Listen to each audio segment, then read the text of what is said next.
I've run this shop for 26 years. Just me, the occasional part-time kid from town, and a couple of guys who've stuck around longer than most of my marriages. Out here in the desert, folks tend to drift in and out of your life like the wind. Hot in the day, cold at night, and never still for long. The shop, Molina's Auto Repair, sits about 20 minutes off the main road, near a flat stretch of scrubland that seems to stretch forever. Utah desert, no real neighbors. Just jackrabbits and weirdos in campers who think they've found some kind of spiritual vortex. Me. I just fix trucks and keep the lights on. That's all I ever wanted. It was late when it started. I was drunk, yeah, but not so far gone I couldn't walk straight. Travis and Big Miguel had left an hour earlier. We stayed after closing, cracked a few beers, shot the shit about carburetors and girls we shouldn't be thinking about. By the time they left, the cold had crept in, and the beer had gone from crisp to warm in my hand. I should have locked up, should have gone home, but the shop feels safer than my trailer some nights, quieter. You get used to the smell of oil and burnt rubber. Feels like comfort, in a strange way. I was standing in Bay 2, staring up at an old Crown Vic on the lift, rust bucket. Belonged to some guy passing through who never came back for it. That happens more than you'd think. The shop lights hummed above me, one of them flickering like it was about to die. I drained the last of the beer and wiped my mouth with the back of my hand. That's when I heard it. Click. Just a little sound. Sharp. Metal against metal. I turned around, nothing there. Just the dark belly of Bay 4 and the garage door half open to the desert beyond. The wind was howling now. That high, dry kind of wind that sounds like it's whispering if you're drunk enough to listen. I laughed under my breath and shook my head. Jesus, Ray, I muttered. Scaring yourself like some damn rookie. But then came the second noise. Clank. I froze. That was the lift. The Crown Vic's lift. Now, I didn't press a damn thing. And those controls aren't touchy. You've got to hold the release to drop it. I turned back and sure enough the car was inching its way down. Not fast. Slow, like something was testing it. Like something under the car was letting it down, one notch at a time. Travis? I called. You back there screwing with me? Silence. My boots echoed as I walked across the bay. I grabbed the tire iron off the bench, the heavy one with the cracked handle. The button on the lift's control panel was glowing red. It only lights up when you're actively lowering. I hadn't touched it. I should have left. Right then. Walked out, left the lights on, let the whole damn place burn, if it wanted to. But I didn't. Instead, I crouched and looked under the Crown Vic. There was nothing at first, just oil stains, a sagging muffler, the faint smell of transmission fluid. Then something moved. Not big, small, fast, like a hand. I scrambled back and nearly dropped the tire iron, and I swear to you it whispered. Right there under that car, something whispered my name like it had been waiting. Ray! I froze there on the concrete, heart thudding against my ribs like it wanted out. The air in the shop had changed. Gone heavy, humid, like a storm was coming from inside the goddamn walls. I backed away from the car, still crouched low like I was afraid to stand up. I kept the tire iron raised, not that I could swing it fast enough to matter. My eyes scanned under the Vic again. Nothing. Just shadows that seemed to shift when I blinked. I stood up slow, knees popping, and glanced at the clock on the wall above the office window. 12:13 a.m. Of course it was. That cursed hour where nothing good ever happens. The lift hissed again. And that's when I saw the footprints. Greasy, bare prints. Human-looking, but too long. The toes were spread wide like they could cling to something, and they didn't come from the door. They came from inside the shop, from under the tool wall near the old storm drain. I hadn't used that drain in years. Hell, I thought it was sealed. I followed the prints with my eyes, watched them curve behind the lift, then vanish right under the Crown Vic like something had crawled out of the damn floor. Something that whispered. I took a shaky step back. My heel kicked an old jack handle, sent it clanging across the floor. The sound snapped something loose inside me, and I finally bolted to the office, locked the door, pulled down the metal shutter, grabbed the revolver I kept in the top drawer next to the paperwork I never filed. I stood there in the dark, only the green glow of the desk lamp lighting the room. I could still hear the lift hissing, closer to the floor now. And then came the banging. Thump, thump, thump. Slow, heavy, not on the door, on the damn roof of the office, like something was walking across the rafters.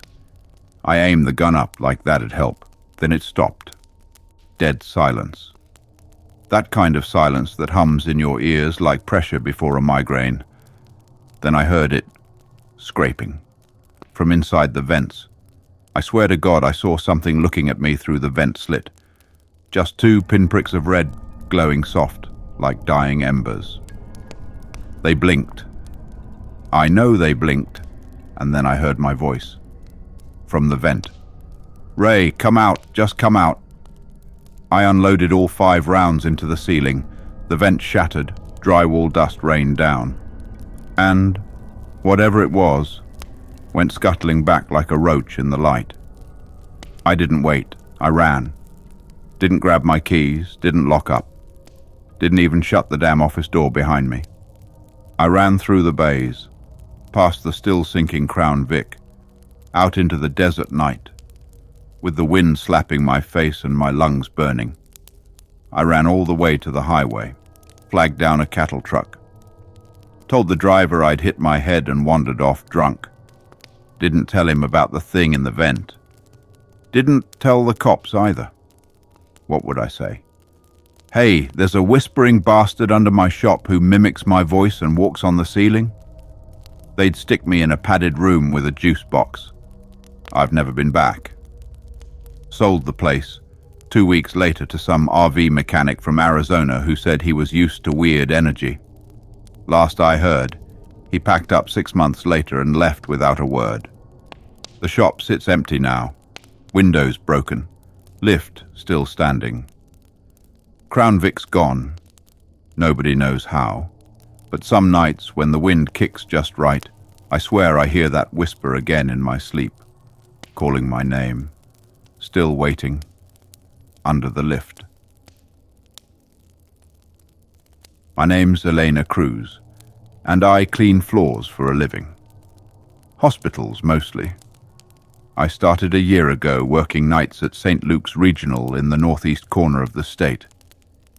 It's the kind of place that still has faded crucifixes above some of the door frames, and half the staff walk around like they've seen things they'll never unsee. I'm 37, divorced. 1 kid now grown and gone to California. I took this job because I needed the benefits and didn't mind the silence. Truth be told, I liked it better when no one was around. Until I got assigned to the East Wing. They didn't call it that on the maps. On paper, it's just Wing C-2, a long, quiet corridor that runs parallel to the morgue, but doesn't actually connect to anything useful anymore. The top floors were sealed off after some asbestos scare a decade ago. Down on the first floor, it's mostly just used for storage now. Broken gurneys, old equipment, patient beds missing wheels. The hospital calls it non-essential, but someone still has to mop the floors. I didn't think much of it the first time I got the assignment. They handed me the clipboard, nodded toward the hallway nobody ever walked down, and told me to take my time. The other janitors avoid it like the plague, but nobody said why. That night I wheeled my cart down the hall and started my usual routine. Trash, mop, dust, repeat. I had earbuds in, listening to a true crime podcast to drown out the hum of fluorescent lights. About 30 minutes in, my playlist cut out. Total silence. Then came the buzz of the overhead intercom. Only that system hadn't worked in this wing since 2012. And I heard it. Just 2 words. Don't turn. I yanked the earbuds out, heart jumping into my throat. The hallway was empty. The doors on either side were locked, most of them sealed with caution tape or screwed shut. The voice was a woman's. Clear, calm, and right behind me. I stood frozen, mop in hand, breathing like I'd just sprinted the length of the corridor. I counted to 5 and turned. No one there, just the glow of the overhead lights. Cold linoleum floor stretching behind me. And at the very end of the hall, a hospital bed. One I hadn't noticed before. Rolled out from room C213, which I knew damn well had been locked. The sheet over it was fresh, tight, clean, like someone had just made it. The wheels were aligned, neat, precise, and on the pillow, a deep, dark indentation, like a head had just been resting there. I should have walked away. Just turned the cart around and radioed in a maintenance issue, like the rest of the staff did when they didn't want to deal with something. But I didn't. Instead, I stepped forward, one slow foot after the other. The hallway seemed longer than I remembered, the kind of stretch that tricks your eyes, like a bad dream that never ends. I stopped 5 feet from the bed. There was a smell now. Not strong, but distinct, like antiseptic and copper. Blood, maybe. Or something older, something that had settled in the walls. I leaned in slightly, squinting at that dent in the pillow. Then I noticed the edge of the sheet pulled too tightly, not folded by a nurse. Tucked from the inside. That's when the wheels shifted, just a little. One creaked, like something moved beneath the sheets. I backed up hard, bumping into my mop bucket. It sloshed dirty water across the tile. "Okay," I said out loud, trying to convince myself I wasn't losing it. "That's enough, not my problem." I turned back toward my cart, and every single light down the hallway cut out, one by one. Population, population, population. All the way from the far end back toward me. The shadows swallowed everything except the 5 feet around the bed, like the place itself didn't want me leaving just yet. I pulled out my phone. No signal. Of course. Then came the noise. A soft rattle, metal dragging. From the other side of the hallway in the dark. I held my breath. And something stepped out. It wasn't wearing shoes. Bare feet slapping gently on the linoleum. A woman, or what used to be one, tall, thin, wearing a hospital gown so old it looked yellowed. Her mouth hung slightly open, her hair clumped like wet string. But her eyes weren't open. They were sewn shut. She didn't walk toward me. She just turned her head, as if listening. And then she smiled, not a twitch or a smirk, just a wide, slow, unnatural grin that pulled the skin of her face in the wrong direction. That's when I noticed the blood on the sheets, dripping steadily now. From beneath the bed. I couldn't scream, couldn't move. Then her mouth opened. Wide, too wide. And the voice from the intercom whispered again. I said, "Don't turn." I don't remember how I got out. One moment I was standing there, frozen, heart stuttering in my chest. The next I was in the stairwell, clutching the banister like it was a lifeline, legs buckled beneath me. They found me just after 3 a.m., sitting by the vending machines in the ER lobby, soaked with mop water and tears. I didn't remember crying. I told them I must have slipped and hit my head. They didn't ask questions. I don't think they wanted to know. The nurses just nodded. The next night, someone else was sent to the East Wing. He quit before midnight. I still work at St. Luke's, still mop the floors. But when the clipboard says C-2, I clock out early. I don't walk down that hall. I don't look at that room. And no matter what I hear, no matter who whispers my name, I never ever turn. I work the closing shift at the Pine Haven Public Library in Forest Lake, Minnesota. Just me, most nights. I'm not complaining, it's quiet, the pay's steady, and nobody bothers you after dark. It's an older building with creaky floors and rows of sagging shelves. But I like that. It feels lived in, like the building itself remembers people. My name's Kelly Bishop, and I'm 31, single and way too content being left alone with dusty books and quiet hours. It was close to 10 p.m. when it started. I just turned off the computers and was locking the supply closet when I heard the metal clatter from the drop box by the front door. I froze. We hadn't had a return that late in months. Most people use the app now, or just dropped books off during the day. But this was different, louder, sharper. Like the flap had been thrown open too hard, like whoever dropped it off didn't care if it made a racket. I walked over to the return bin and opened it. Only one thing inside, not a book. Just a note folded in half, creased like someone had clenched it tight. I unfolded it slowly. "Don't come outside." That was all it said.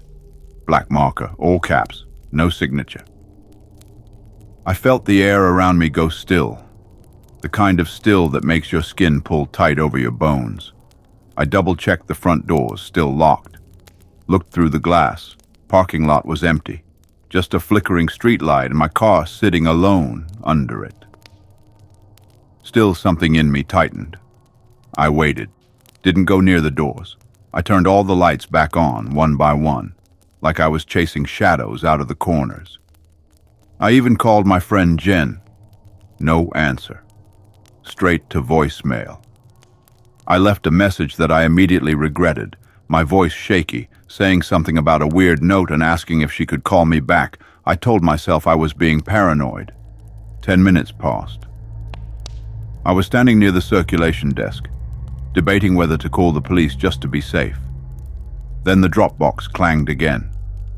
I nearly screamed. I crept back to it, stomach clenched so hard I felt sick. Inside was another note, same paper, same handwriting. "Don't call anyone." I dropped it, didn't even finish reading it in my hands. I locked the office door, locked the staff room, checked every window twice. Then the lights flickered. Not a surge, not a hum, a pulse. Like the power was being held underwater and coming up for breath. That's when I heard it. Footsteps, not close, far off. Toward the back of the library, the part no one ever goes, local history section, past the creaky genealogy shelves and microfilm machines that don't even work anymore.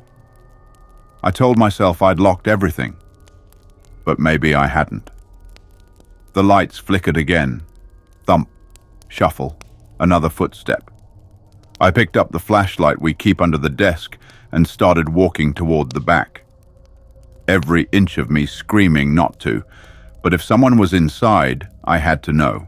I told myself I'd just peek, just confirm I was alone.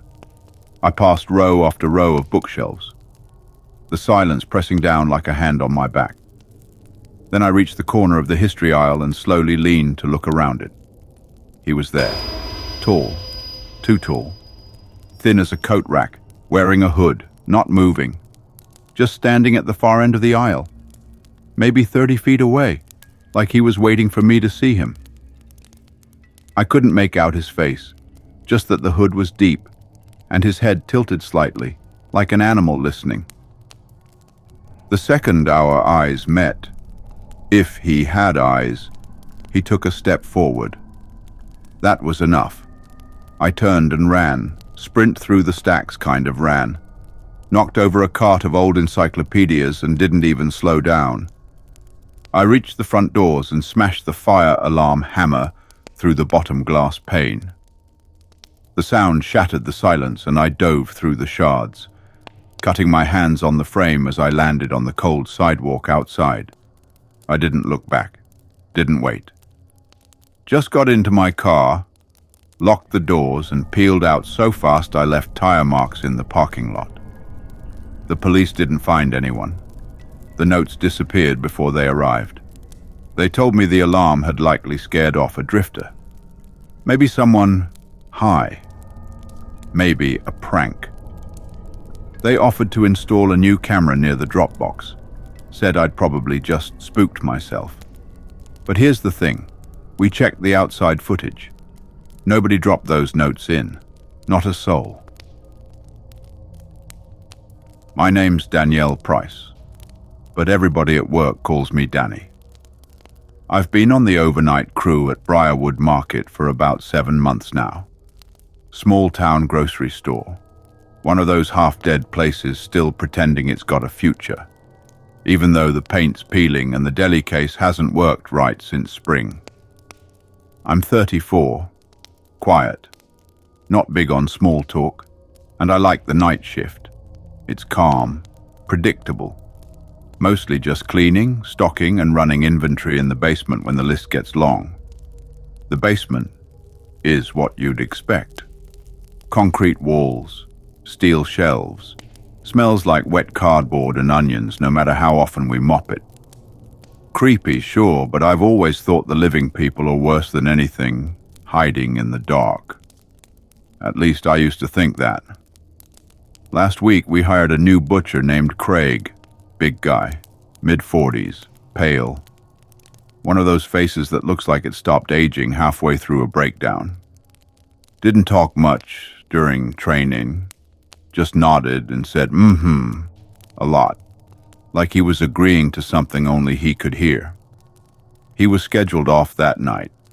I remember because I saw the schedule taped to the walk-in. Craig wasn't on it. The meat counter had been cleaned already. Nothing left to do but inventory. I was halfway through logging dry goods in the basement when I heard a footstep behind me.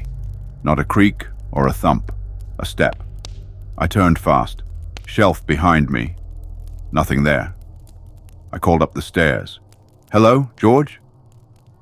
George was the night manager, always upstairs, half asleep with his phone on vibrate.